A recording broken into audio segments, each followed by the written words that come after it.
नमस्कार मित्रांनो, माथेरानमध्ये गेल्या 6 तासामध्ये 172.4 mm पावसाची नोंद झालेली आहे. तसेच एकूण 24 तासामध्ये 181.0 इतका पाऊस नोंदवला गेलेला आहे.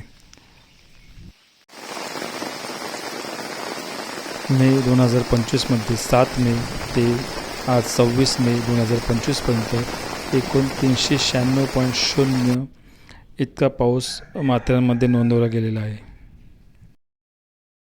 तरी माथेरानच्या पर्जन्याबाबत व हवामानाबाबत अधिक माहितीसाठी माझा चॅनल अन्सर माथेरानला सबस्क्राईब करा.